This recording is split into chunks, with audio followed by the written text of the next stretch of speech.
Cave. Right, welcome back to Cave and Doogie plays Disco Elysium, but with Guffy this time. How's it going, Guff? Hello there. Yeah, I'm joining you, it's true. Aye, you definitely are here. Yeah. So last time I rolled a 666, couldn't believe it, and then get killed anyway. So I went back, done all that race stuff, and then we're back here to internalise some other nonsense. Yeah, some race theory. So Aye, and I yeah, think what do you make of that? it's certainly a theory. Yeah, So that am I boy's right? got some big theories. Sorry, on you go. Am I right in saying that that goes up by you just walking about and talking to people? Yes. I'll talk to this guy again, but I don't really think there's much else to talk about. Shame on you! I did this last Not time, before you get in there and get your ass whooped.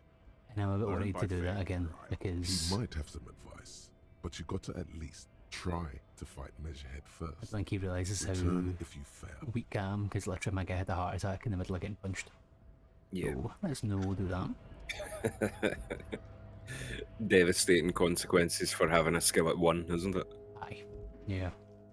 So interestingly, I'm not actually up to date with your series. I have completed this game, so I'm quite excited to see what you've been up to.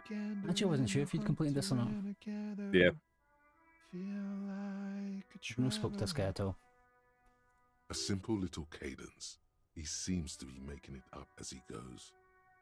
Listen. From another planet. Hey there. I am the law. No You hi. sure are, my man. Is that how you announce yourself, eh? His answer was not much better. It's the jam, my man. Right? It's a the jam? traffic jam for the ages. Harbor gates up the street are shut tight. No explanation given. Workers on strike, scabs agitating, an all-around clusterfuck. Meanwhile, we're all stuck here in long-haul limbo for days upon days upon days. Upon days. How long have you been here? Has it been days? Feels like forever. Like I was born on this here roundabout and this was all I ever knew. Just me and the metal and the tires, the oil and the fumes of mazout. Mazout is an antiquated term for heavy fuel oils. This man has a barely suppressed performative streak, or he just likes unusual words, or both.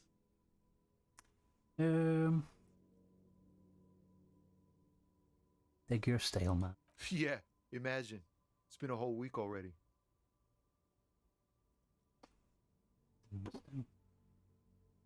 So tell me, what do you need?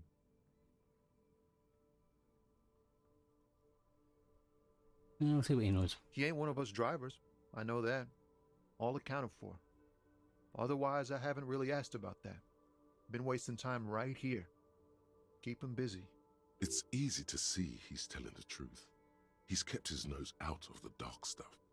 Analyzing the fundamental structural and psychological conditions of being stranded in the midst of a sea of motor lorries and their sad, despondent chauffeurs. Ask for his conclusion. Sure. A sense of surprise there ain't more bodies hanging from more trees. Sure, good Don't talk. be a stranger.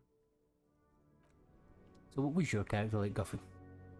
My character was very high in intelligence and very high in strength, or whatever the red one is, Before Yeah. he and stands extremely above the low in the carriage, other ones. The bodywork is covered in blue and white livery, bearing the number 57. You were saying before we started recording, you actually would have stayed with the bar, that big guy up there. Well, Or you got the option it to. was still, I got the option to, and it wasn't as low as your percent, but it was still a very, very low. Right. It was still a pretty low percentage. So in the end, I just did the race theory thing as well. Oh, did you? Vapor emanates from the large engine on the back of the vehicle. It hasn't had time to cool off yet. This must be the infernal machine, that toy from oblivion, the Caprice Kinema motor carriage. In the cabin, you are welcomed by a set of steering levers, a radio microphone on a hook, a pull-out toolbox under the seat, and the soft glow of the fuel preheater gauge. Oh, Kim told me to phone somebody in to get up getting a badge. Mm-hmm. The frequency tableau lights up, and a green button labeled Prime Line glows like a feline eye, and then you hear something. The soft purr of electrical kittens, radio waves cast far and wide over the metropolis. A woman's voice greets you through the static. This is Precinct 57. Hello, Lieutenant. How may I assist you? Hello, Alice. Please assist our colleague from the 41st Precinct here. I'm putting him on. I'm in Delta 10, this is Fireworker, copy. This is Officer Alice Demetri, Precinct 57. How may I assist you?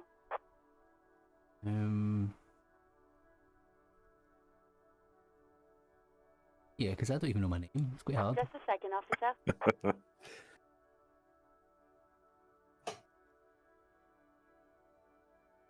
10-2, 10-5.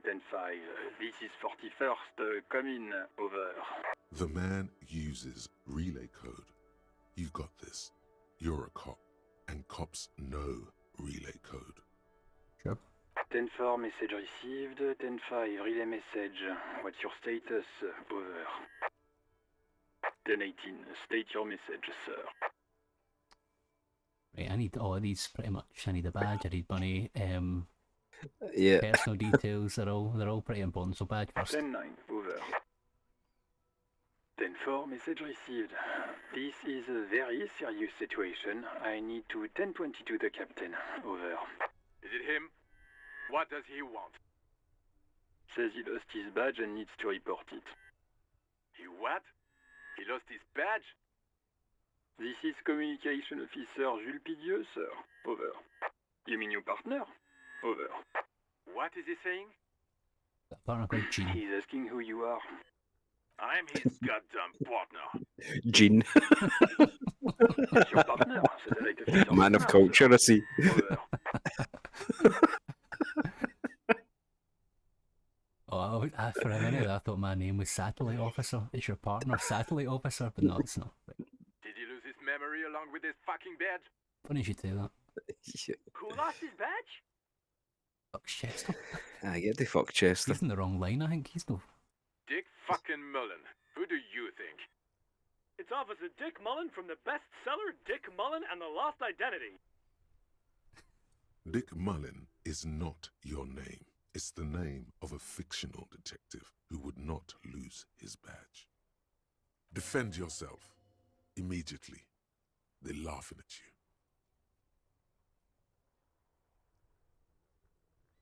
Come on, operator, tell him to stop making fun of me. He's asking you to stop. Says this is serious. Of course it's serious. He lost his fucking badge. I've lost quite a lot of things as well. I've still only got one shoe on at this point. Have you not found the other shoe? Sir No. Dietmar concurs. Losing your badge is serious. Over. Right. Sure. He says this has probably happened to other policemen before him and laughs sarcastically. Oh goddamn it. Is he fucking kidding? The whole station's gonna be dicked for this. Satellite Officer Dietmar is wondering if you might be joking and adds that this tarnishes the reputation of the entire station. Over. Mullen dicked us. Let's move on, because I've 10-4, got other I hear things you, to ask you. officer. I'm just going to make a note here that you are in pursuit of your misplaced badge. Over. Fuck me. Mac, come here. You've got to hear this. Dick Mullen lost his badge. What's going on? Super Cop here lost his badge. He lost his what now? His badge. He lost his goddamn fucking badge. He asks you to please stop saying he lost his badge. Why? Did he find it? Sergeant Orson was wondering if you found your badge yet. Over. You don't have a comeback. Sorry. It's hard to think like this. True. Say He's nothing. not replying. Looks like he's still looking for it. Right, enough. I've got other things to tell you. 10-9, come again. Yeah, Didn't it get only that. gets worse. Over. I started with the least thing. Right. No Yeah. pipes even for Captain Sober. Ask him. Ask him if he's lost his Oh, no. gun too. Sergeant Orson wants to know if you lost your gun too. Well, I was Over. about to get to that, actually. Oh, fuck. I did actually say that I was, because my guy's good at lying, he was going to lie at almost every opportunity, so I'll convince him that I didn't lose it. Okay. I'll end up losing this. Lying over the phone, it's easy. Just say it like it's the truth, and then it becomes it. He says he didn't. Thank God for that. That would have been a nightmare. I don't even want to imagine the poor prick who has to relay that kind of news to the captain. Yeah, don't worry about it, Gene. Losing his badge is bad enough. Tell him to find it, and fast. We can't have some gangbanger running around with it. We're all glad to hear you've not lost your gun, officer. You need further assistance? Over. Aye, let's talk about my name, hopefully. Okay, 10-4, sir. I hear you. Relay your question. Over. Wait. Before you say anything stupid, think it through. Yeah, don't worry about it. Be smart about this. Ask if he's there alone. 10-4, sir. I'm not hearing your question.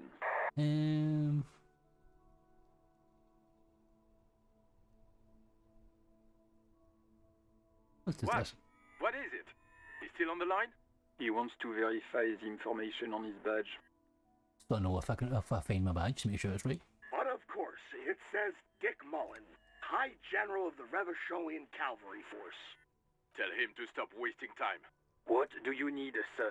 Right, okay, maybe I'll do the alone thing. That's a negative, sir. I got 10-12 visitors present here. Over. 10-9, repeat message. I didn't get that, sir. Over. Sir, I will not have you talk to me in this manner. Over. Please, Jules. What? What is it? What can he possibly still want from us? He seems intoxicated and keeps asking me to call him by his name. Mullen's drunk and emotionally aggressive. That's new. Wrap it up. Don't indulge in his drunken antics. 10-4. Your address? Hold up, Jules. He doesn't fucking know where he lives? Did I hear that right? Seems like it, sir. No, fuck him. Don't tell him anything. You understand? He's been hellbound for the gutter. Let him have it. Sorry, sir. Anything more I can do for you? Over. I guess we're not getting much here, but that's fine. It's my family. Excuse me, sir? No, sir, I haven't. You're not really keen on mentioning your home life, so I've always assumed things weren't that good on that front. Over. Right, let's conclude that. Sir. Over. Can I come clean about my gun? Ask about the financial assistance. Oh, aye. 10-4, I hear you. I don't have the authority to grant your request, but... What does he want now? He's asking for money. Is he fucking kidding? I don't think he is. Don't give that asshole anything. He's just gonna drink it all. Right. That's a negative on the additional funds, sir. Over. We just want Paramount and that'll prove that I'm not drunk. He says it's important to the case. He isn't getting a red cent. You can tell him that. Request denied, sir. Over. He says he's in trouble. Doesn't have a place to sleep. Well, I guess he'd better crack the case before sundown then. Vigmar said... Okay. Anything else, sir? Over. Right, let's Roger leave. that. 10-10. Over and out.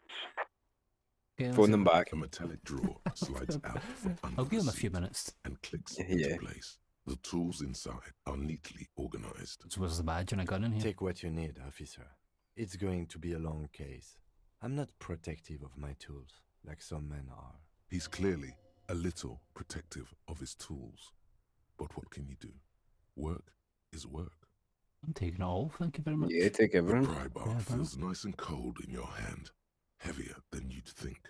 Useful for opening all sorts of doors and lids. Cool. The handles are long and sleek. Snap, snap, go the cutters in your hand. And the It's flashlight. robust, weatherproof, and well made. Police issue. Blue. Lets you see things in the dark you would otherwise miss. I'm glad my perception's here for that one. Yep. The pull-out toolbox slides back into its nest. Preheater gauge casts a warm glow on the steering levers and the radio on its hook. Why would I do any of these two things? The white suede feels luxurious under the touch, and the metal clutch handle so very familiar in your palm. This is Precinct 57. How may I assist you? Oh yeah, we should actually do this. This makes sense. Yeah, that's why I said phone them back. What is the number, officer? Um, Yes, hold on. Her number is 005 1944 298. Received. Hold on, officer.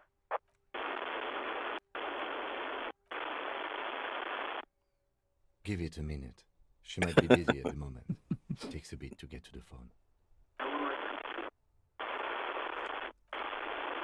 Officer, I have Sylvie Malaika on the line for you. Yes, hello? That's one. Oh, right. Hello, officer. What can I do for you?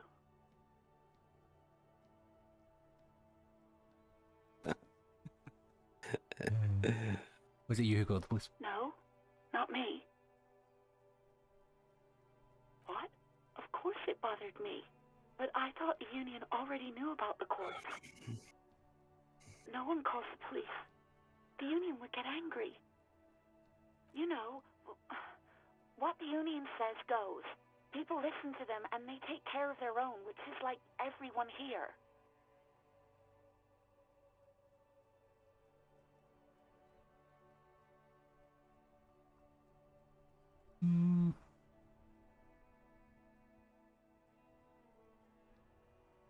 Fair enough, right? I don't know what to tell you, officer. No, sorry. I don't. Not a lot of people have phones around here. Copper thieves take the wires.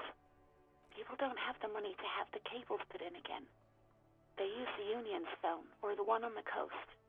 So the Union has a phone, and there's one further down the coast. Got it. It was someone else. We'll find them sooner or later, officer. It just might take a while. Yeah, go on. You mean, why did I leave the bar? Honestly, I'm not really comfortable discussing it with you, sir. Why not? What? No, why would you even think that? Please, don't bring Gar into this. It's none of your business. I already said I don't want to talk about this. You're messing everything up again. Yes, I know who you are. You're a police officer. The law. This exact conversation has happened before. Establishing authority before this young girl seems to have been important to you in the past. Don't go there again. Oh, no, I haven't, sorry. Real policemen have uniforms too, by the way. Where's yours? Not my uniform, too. Yes, Oh. you absolutely should. It's awful that you lost it. One of the other options there was that Kim doesn't have a uniform, so Alright. get the fuck. Uniform? Policeman uniform. I never saw you in any uniform. You had your things on. The disco things. Disco things. Right, Please, Well. no. Not this again. Everyone saw your cool gun, detective. You were trying to impress some people with it. Everyone was eating, and go it. you were waving it around in everyone's face, begging them to describe it. You said it calms you, and then you started making suicide jokes. It got pretty graphic. Yeah. Oh, those again. I have been trying to wean you off them. You know, when you put your gun, your actual gun, on your temple and pretend to shoot your brains out, off of that, people don't like that. Yeah. I remember this. You were screaming things like, "My brains are all over the wall, painting them red. I won't be seeing it, 'cause these are my brains. I can't see without my brains." Very nice visuals there. Okay, but what happened to my gun, though? No idea. All I know is next you were waving around money instead, saying things like, "Big bucks cannot lie," and "Guns can't buy money, but money can always buy guns." It almost looked like you pawned it. But believe me, I did not ask. Sure. I do hope so. Please, don't call me again. Bye. Oh yeah, because I'm an inexplicable feminist, so I get a wee bonus for this. Okay. Yes, you have obviously done something to upset her, at the Whirling in Rags when she was still working there. I'm not mad, it's just... You were so drunk and so emotional all the time, and then the skua thing happened. It just made me want to quit. The stuffed bird, the great skua. You threw it against the wall while screaming, "Fuck that bird," and laughing like a maniac. I think you said it had been giving you shit ever since you got there.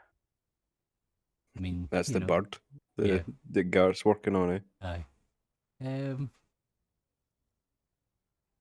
Yeah, it does sound like me. Didn't seem like you had fun doing it, though. Yes, obviously. You were the worst client I've ever seen. And I have seen so many assholes in this place. I've had sailors fighting, union guys grabbing my ass, kids stealing booze. Once a guy was glued to the karaoke machine every night for 2 months. But you... Well, you were worse than all of them. Honestly, you were getting borderline aggressive. Even about little things like not turning down the volume at 3 a.m. I even liked one of those songs you kept listening to on repeat. No more. I hate it now. We Go On by the O.O. I can't listen to it anymore. You've turned it into a parody.